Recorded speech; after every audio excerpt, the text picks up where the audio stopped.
Ini ada perkara kemarin kasus tanah sejak tahun 1986. Si Pak Hasmullah ini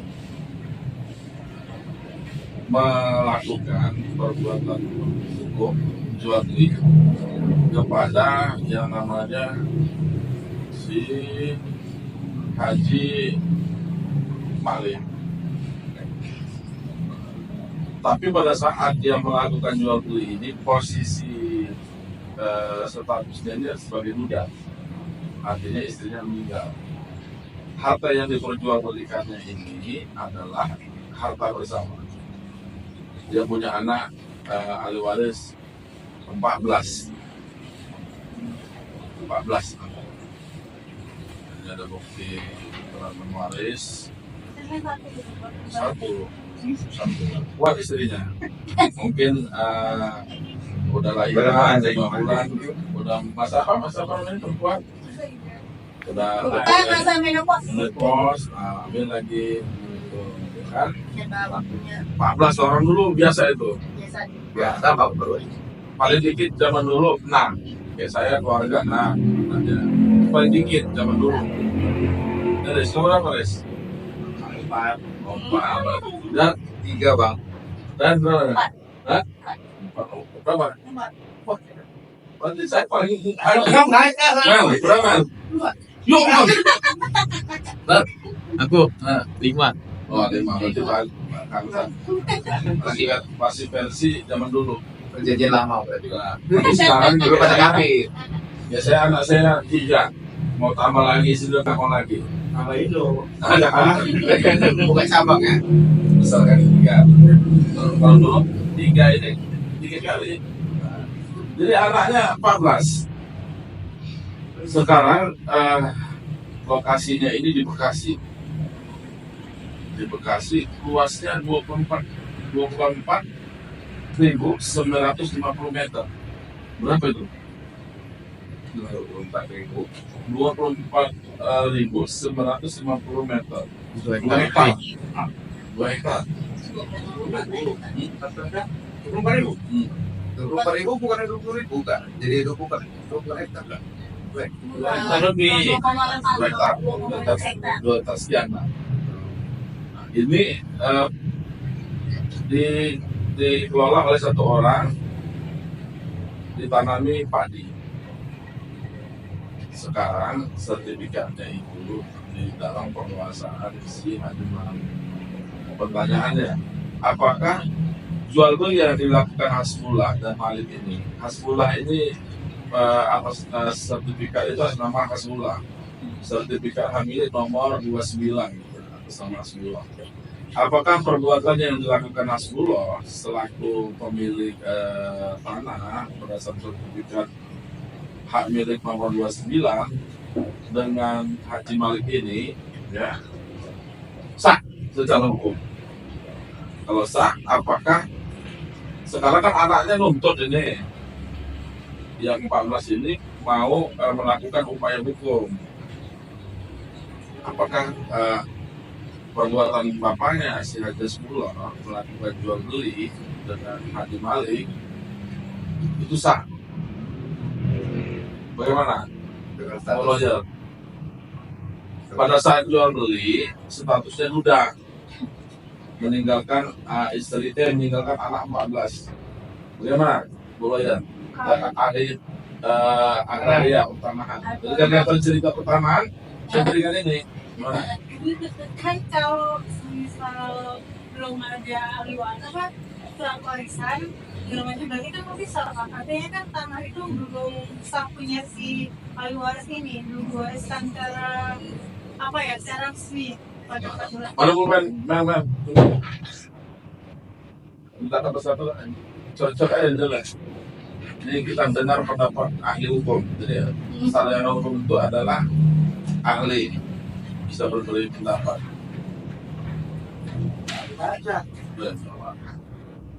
Menurut siapa namanya? Pani. Apa pendapatnya? Kan itu dijual belikan setelah jadi duda.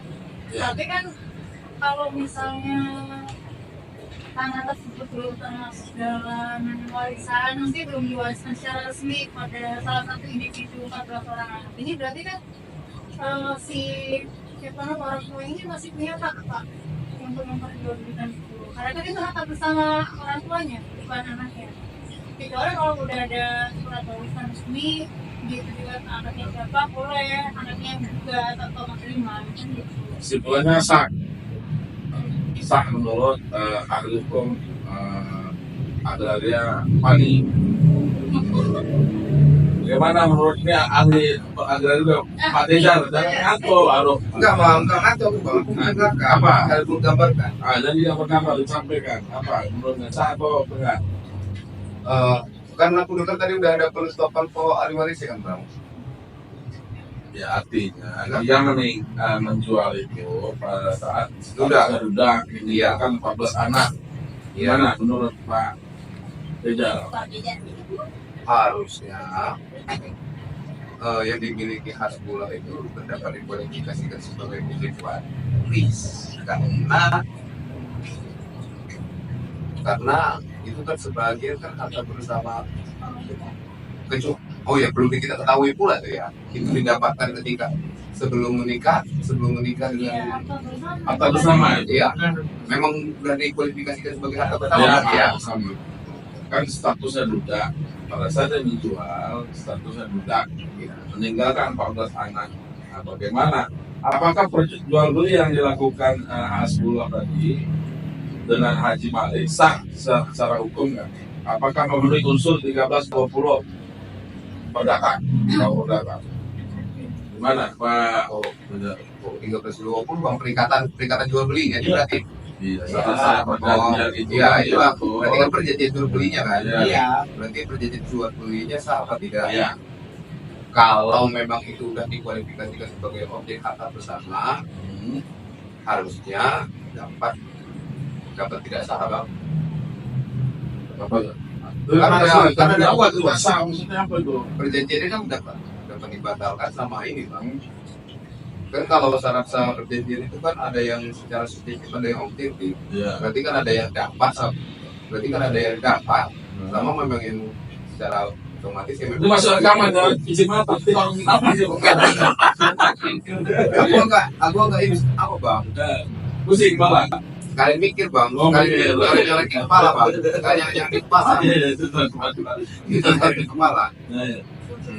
Terus harusnya karena dia udah dikualifikasikan sebagai harta bersama, harusnya perjanjian jual beli antara Hasbullah sama Haji Malik itu dapat dibatalkan, tapi harus ada proses pengadilan dulu bang. Nanti nggak sah perbuatan Dapat bang, kalau pengertian dapat kan bisa iya. harus tegas, sah atau tidak sah, tadi nggak? Karena Kalau kalau ini nggak sah, objektif ya bang. Ah, iya. sah, boleh, benar kemudiannya. Nah, sekarang Pak Lawyer Tejar apa pendapat hukumnya? Sah atau enggak? Dan mengapa hukum itu harus jelas tegas? Enggak bang. Nggak sah.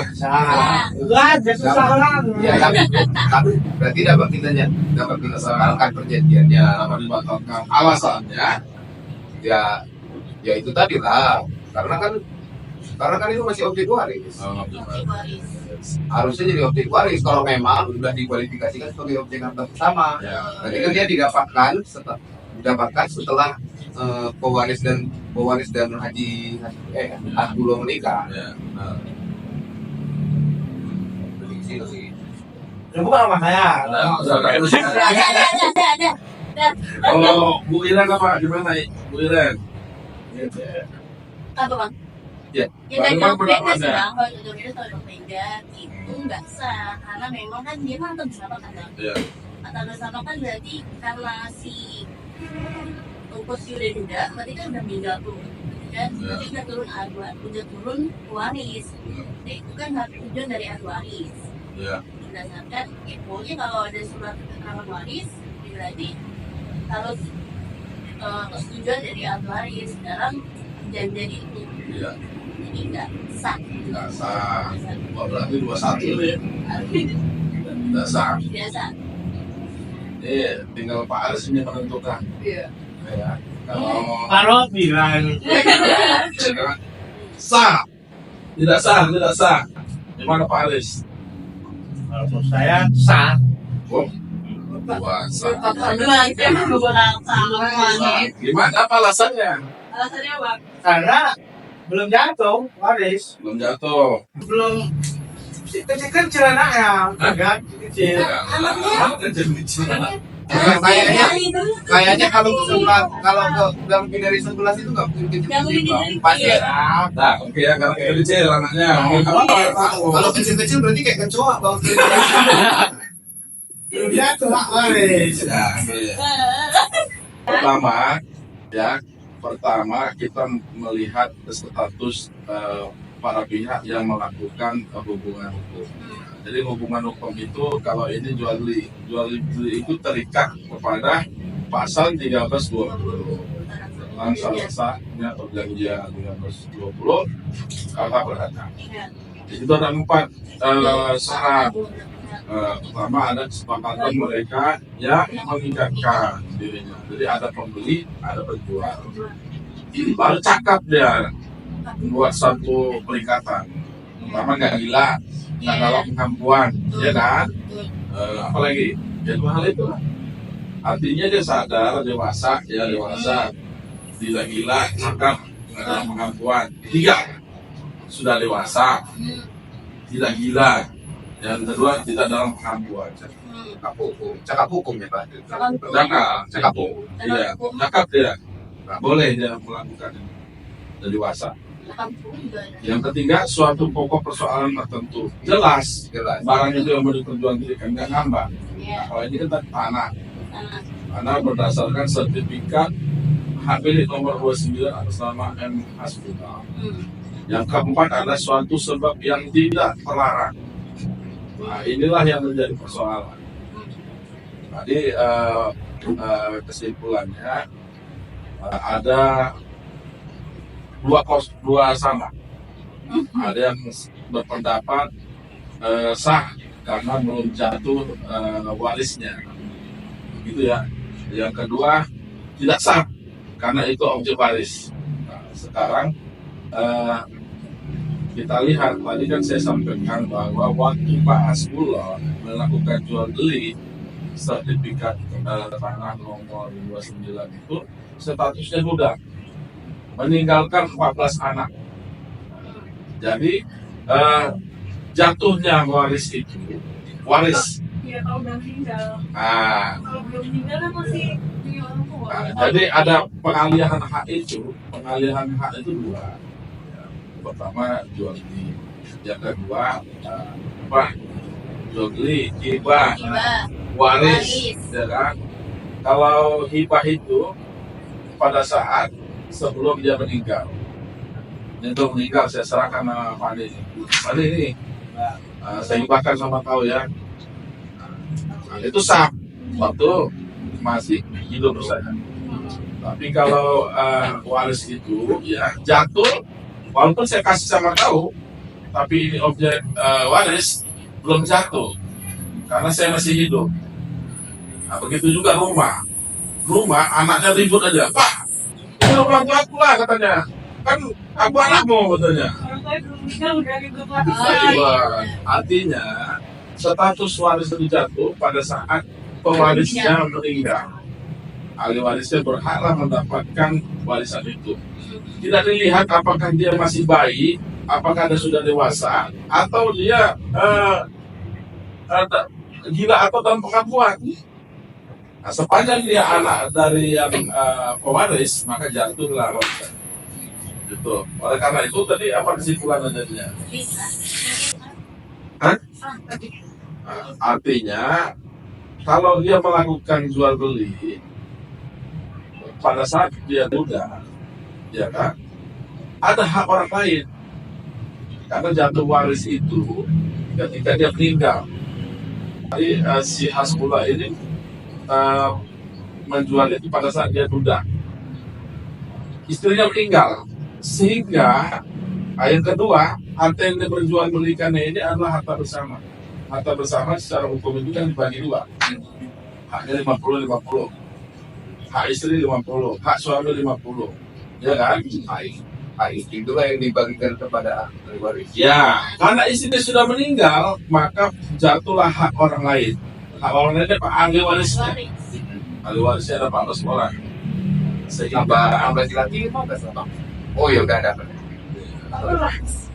hak warisnya ya dia pun dapat juga. Enggak, yang harus dikualifikasikan sebagai ahli waris itu termasuk suaminya. Nah, kalau yang tadi kan jual beli kan seharusnya melibatkan, sehingga dia harus melibatkan 14 anaknya. Karena dia tidak melibatkan, maka proses jual beli yang dilakukan itu melanggar pasal 1320 unsur keempat. Bukan suatu sebab yang haram, terlarang dia oleh hukum. Kenapa? Melanggar hak orang lain, menyampingkan hak anak-anaknya. Itu. Oleh karena itu, maka upaya hukum yang harus dilakukan terhadap peristiwa yang terjadi antara bapaknya dengan si Pak Malik ini yang dilakukan pembatalan jual beli. Pembatalan jual beli itu tidak memenuhi unsur 1320, tidak sah, tidak memenuhi unsur-unsur 1320, sangat sah suatu perjanjian. Ada ini bantahan. Kami bahasannya tadi sih kalau mungkin menurut bapaknya itu karena ya itu tadi itu kan memang objek waris, tapi kan bapaknya masih ngerasa saya masih hidup. Berarti saya masih punya hak dong terhadap tanah ini. Ya. Mungkin dari bapaknya juga nggak paham tentang ini, gitu. Makanya kemudian dijualkan aja. Tapi itu mungkin Tapi kalau nggak ada harta bersama, kalau nggak ada kesepakatan. Iya. Tapi awalnya kan sebenarnya pinjam gitu. Itu awalnya kan pinjam. Ya, Terus mungkin nggak satu apa namanya? bayaran. Bayar akhirnya Proses jual belinya tadi kan kesimpulannya waktu dia jual beli statusnya duda, meninggalkan 14 anak. Nah, jadi tadi sepanjang sudah meninggal maka jatuhlah warisan itu. Nah, jadi warisan itu jatuh bukan gara-gara administrasi. Nggak ada administrasinya, belum sah dia menyatakan sebagai ahli waris. Nah, jatuhnya pewaris itu, ahli waris, pewaris pada saat pewarisnya meninggal, jatuhlah itu warisan. Gitu Pak. Oh ya. Itu bukan administratifnya, tapi peristiwanya. Meninggal bapaknya, ibunya meninggal, maka warisannya jatuh. Nah, kalau dia jatuh, maka ada setengah hak orang lain yang harus dibagi. Setengah almarhum. Ya setengahnya boleh dia jual. Nah, tapi kan karena ini satu kesatuan di dalam satu akte, di dalam sertifikat hak milik, dalam sertifikat, maka dia nggak bisa membagi itu setengah. Jadi harus dalam persetujuan seluruh ahli waris. Jadinya ada itu ahli waris yang nggak bisa. Ya, kalau anak laki-laki semua, anak ini 6, ya kalau istri 8, suami ya begitu. Gimana? Apalagi Pak Aris? Jadi upaya kita ini terhadap ahli warisnya Pak Hasbullah, kita sudah tadi sampaikan ke mereka, kita akan melakukan upaya hukum mengajukan gugatan perbuatan melawan hukum. Perbuatan melawan hukumnya apa? Itu jual beli yang dilakukan Pak Hasbullah pada tahun 1978. Ya, betul Pak. 1986. Coba ada kejadiannya lagi ya? Oh iyalah, jauh. Itulah makanya kita buka lagi. SAM atas sama siapa bang? Atas nama Pak Haji Hasbullah. Udah 10 pula lagi sekarang. Nah, Waduh. jadi Ya, aku lihatnya yang ini. kita gugat pembatalan jual beli. Sertifikat ini di BPN masih atas nama Pak Hasbullah, belum balik nama. Nggak bakal bisa dibalik nama karena harus persetujuan Ahli waris. seluruh ahli waris. Karena itu udah dikualifikasikan sebagai. Ada ini, ada tanggapan? Belum ada penetapan ya bang ya? Belum. Apa penetapan ahli waris? Iya, Ada lah. ada. Pokoknya ahli warisnya clear, ada Pak Personan. Ah, Nanti Karena baca, biasanya ada permasalahan. ada masalah dibaca. nanti gitu. Nanti. Untuk antisipasi masalahnya sebenarnya di situ dulu. Pokoknya clear, si Hasbullah ini meninggalkan 14 ahli waris. Pada saat dia menjual tanah itu, memang atas nama dia, tapi statusnya gudang. Gitu. Ada pertanyaan? Bantahan? Ada? Ya, ini tinggal supaya nggak kurang pihak. Berarti siapa yang terlibat emosi juga kalau memang kita di posisi B. Ya kalau ini Ya, cuman imajinasinya. ya kalau kita batalkan adalah perjanjian jual beli. Kalau perjanjian objeknya ya si penjual dan si pembeli. Kalau Oh, Pertanyaannya, bukan. nih pertanyaannya nih, Hmm. si Hasbullah sudah meninggal, Haji Maliknya sudah meninggal. nanti ada Siapakah yang kita gugat? warisnya itu Malik. Nah, gimana Pak Aris? Nah, Waris Pak. Pembeli. Belinya ke Malik. Pembeli Iya, kali kan? iya pembeli. udah meninggal dia. Hasbulohnya kan. Malik ya, Malik yang meninggal. Malik pembeli. Oh. Pembelinya meninggal. Nah, Oh, pembeli sampai jualnya udah meninggal. ya, siapa yang kita gugat? Ahli waris. Itu udah cerdas semua ya. Udah, tapi nggak dilipat itu. Nah, Dilipat tuh kerjanya. Tapi bang, Nah. Enggak itu awalnya jual beli nih. Iya. saya itu simulasinya. Kalau pinjam, tapi diikat dengan jual beli akhirnya. Iya. Nah, karena kan mungkin nggak bisa Bayar, melunasi. iya. Nah, kalau misalnya Ini. kita batalkan, otomatis ahli warisnya harus melunasi. Ini ya, Kalau kalau tadi dia bahasanya Pak meminjamnya lagi bahasa apa nggak? Ah, berarti kan harus itu konteks yang berbeda. konteksnya berbeda. Nah, konteksnya tadi perjanjian jual beli yang dilakukan itu tidak sah. Kalau tidak sah secara hukum, otomatis perbuatan hukumnya itu tidak diangkat. Iya. Batal demi hukum. Gitu kan? Nah, Batal di hukum dan dapat dibatalkan. Yang mana secara objektif atau subjektif tidak tinggal itu masalahnya tadi objeknya penjelasan. sampai puasa itu. Objeknya sekarang dikuasai oleh ahli warisnya Haji Hasbullah. Bukan Malik. Bukan lagi. Enggak. Oh berarti posisinya cuma Yang perjanjian dikuasai doang. Malik ini adalah sertifikatnya. Ah iya. Oh. Ya, Dia udah pernah ahli warisnya si Hasbullah pernah melakukan prestasi atas itu dengan cara membuat surat kehilangan, sertifikat ke polisi dan membuat sertifikat pengganti. Nah, tiba-tiba karena diketahui oleh Haji Malik, dia gugat BPN, BPN UN. Gugatannya diterima karena memang dasar si Malik ini ada. Dia menguasai sertifikat itu berdasarkan jual beli, perikatan jual beli. Berarti di dalam klausul jual beli itu ada tulisan ini nggak? Kalau misalnya jual beli itu dilakukan karena untuk melunasi utang. Nah itu ada. Berarti proses peristiwa hukumnya adalah jual beli. Perahalian ya barang itu adalah hak peralihan jual beli.